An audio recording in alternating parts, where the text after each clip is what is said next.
In the frozen wilderness of northern Alaska, a covert U.S. Army reconnaissance team vanished without a single distress call. No bodies. No footprints. No signs of retreat or struggle. Only one man returned. A soldier who shouldn't have survived the thing that hunted them. This is the classified account of Sergeant Mason Hale, the lone survivor of Operation Iron Shadow, who claims the enemy they encountered wasn't human. And wasn't supposed to exist. If you're ready to hear what the Army buried behind layers of classified files, then listen closely. Because this story gets darker with every breath. The Army picked Sergeant Mason Hale, 15th Recon Battalion, for one reason. He didn't panic. Icy storms. Ambushes. Near-death firefights. Mason stayed cool. On December 19, his squad. Lieutenant Brooks, team lead. Corporal Diaz, medic. Sergeant Kyle Morgan, marksman. Private Lewis, comms. Sergeant Mason Hale was deployed from Joint Base Elmendorf-Richardson, Alaska for a reconnaissance run. The mission was simple. A Black Ops satellite captured heat signatures deep inside an uncharted zone of the Arctic National Wildlife Refuge, an area where nothing should survive winter. Command feared it was a foreign incursion, maybe a hidden Russian outpost. But when Mason asked, "Sir, why send only 5 men for a possible enemy base?" Lieutenant Brooks avoided eye contact. "We're not engaging, Hale. We're just taking a look." That was the first lie. They were dropped by Black Hawk helicopter at 0200 hours. Temperature, -34 degrees Fahrenheit. Visibility. Almost zero. The moment they touched down, the radio began crackling with static, even though weather was clear above. Lewis tapped the comms. "Sir, we're getting interference. Like something is jamming us." Brooks frowned. There shouldn't be anything out here. But the interference only grew stronger as they trekked deeper into the forbidden zone. 2 hours into the march, they found the first sign something was wrong. A caribou, frozen upright. Eyes open, glassy, mouth twisted in terror. Diaz whispered. "Animals don't freeze like this." Mason approached slowly. There wasn't snow piled on it. There wasn't frost clogging its fur. It was frozen from inside. Like something sucked the heat out of its blood instantly. That's when Kyle Morgan muttered the last normal sentence spoken that night. "Guys, we shouldn't be here." At 0435 hours, the team reached the sector the satellite had pinged. Nothing. Just a wide snowy valley, dead silent. Mason scanned the perimeter through thermal binoculars. Nothing alive, nothing moving. But then. A flicker. Something large, cold. Colder than the snow itself, moved across his lenses. Mason lowered the binoculars fast. "There's something out there." Lewis asked. "Animal?" "No," Mason replied. "It moved too fast. Too big." Brooks ordered weapons at the ready. They continued crossing the valley. When suddenly Lewis screamed. Everyone turned. His backpack was torn. Not sliced. Not clawed. Torn, like something yanked it with inhuman strength. But Lewis didn't see anything. Diaz checked the wound on his shoulder, a deep bruise, not a cut. As if an invisible hand had slammed into him. Brooks swallowed. "We continue." Eyes wide. A terrible decision. At 0517 hours, they found a half-buried structure under the snow. Not a Russian outpost. Not a bunker. It looked like a long-forgotten research station, with the faded letters. North Star Biolab, U.S. Department of Advanced Research. Everyone froze. Diaz whispered. "Sir, an American base? What the hell were they doing out here?" Brooks tried opening the hatch. Locked. But something inside slammed against the metal from the other side. Hard. Then again. Then again. Mason stepped back. That's not a person. No human hits metal like that. The hatch slammed one last time. And then the entire station went silent. A silence that felt wrong. Inhuman. Brooks whispered. We're leaving. Now. But they weren't fast enough. Something sprinted across the snow behind them. So fast the eye barely caught it. Kyle screamed first. Mason turned. Kyle's body lifted into the air, flipped, and disappeared into the whiteout. No sound. Just gone. Diaz shouted his name. Brooks ordered. Do not break formation. But the blizzard swallowed Kyle whole. Then, a second scream. Cut short. Diaz. His rifle hit the snow. By the time Mason reached him, Diaz's throat was crushed. Not cut. Not bitten. Crushed, as if squeezed by a hydraulic press. But there were no footprints. Nothing human could do that. Nothing animal would do that. The storm intensified. Wind screaming, snow blinding. Lewis shouted, it's circling us. I hear it.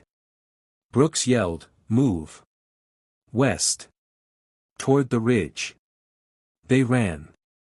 But it ran faster. Every few seconds, Mason heard. Thud. Something heavy landing in the snow. Then gone. Thud. Behind them. Lewis cried. I can't see it. Where is it? Then. A massive shadow appeared on Mason's left. Not human. Not animal. A twisted silhouette, limbs too long. And it didn't walk. It glided. Then it vanished again. Lewis fired wildly into the storm. It's everywhere. No. Mason yelled. It's one thing. Lewis didn't listen. A blur swept past him. His scream was cut short. His body dragged across the snow at impossible speed. Mason sprinted after him. Just in time to watch Lewis fade into the storm. Gone. 3 men lost in under 30 minutes. Only Mason Hale and Lieutenant Brooks remained. Brooks collapsed to his knees. What is this? What the hell are we up against? Mason grabbed him by the vest. Sir. You need to focus. What did you know? Why did command send us here? Brooks's eyes filled with guilt. They didn't want us to engage anything. They wanted us to confirm it. Confirm what? Brooks hesitated. Mason, this wasn't foreign troops. It wasn't an animal. It was an experiment. Mason froze. Brooks continued. North Star Lab wasn't abandoned. It was shut down. Classified. They were working on something that got loose. They needed eyes on it. But they couldn't risk sending a full squadron. They sent us because we were expendable, Mason finished. Brooks nodded. Before Mason could respond. Thud. Something landed behind them. Brooks whispered. Don't turn. Mason slowly rotated his head. A shape, tall, elongated. Skin pale like ice, with black veins moving beneath the surface like living worms. Eyes black. Hollow. Mouth stretched too wide. The creature's body emitted no heat. It showed negative temperature on the thermal goggles. Then. It spoke. But not in a language. It mimicked Kyle's voice. Help me. Mason's blood went cold. Brooks whispered. It learns voices. The creature lunged. Brooks pushed Mason aside. And took the hit. The creature grabbed Brooks by the chest. Lifting him with one hand. squeezing until bones cracked. Brooks looked at Mason with fading eyes. Run. Then the creature snapped his neck. Mason ran. Mason sprinted blindly across the ridge, lungs burning, frost biting his skin. Behind him. The creature followed, slow but relentless, copying voices. Mason, help me. Mason, don't leave me. Mason, come back. Using the voices of his dead team. He reached a frozen gorge and slid down, smashing into the ice. He crawled under a fallen tree trunk and held his breath as footsteps approached. The creature's shadow stopped above him. Silence. Then. In Kyle's perfect voice. I see you. Mason covered his mouth to silence his breathing. But the creature didn't move. It stood motionless for minutes. Finally. It walked away, slowly, disappearing into the storm. Mason didn't move for 3 hours. When the storm died, he climbed out. The valley was painted with the faint traces of what it had done.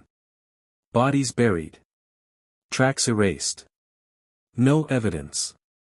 Only Mason. He activated his emergency flare. The rescue helicopter found him half-conscious. Frostbitten. Hypothermic. And alone.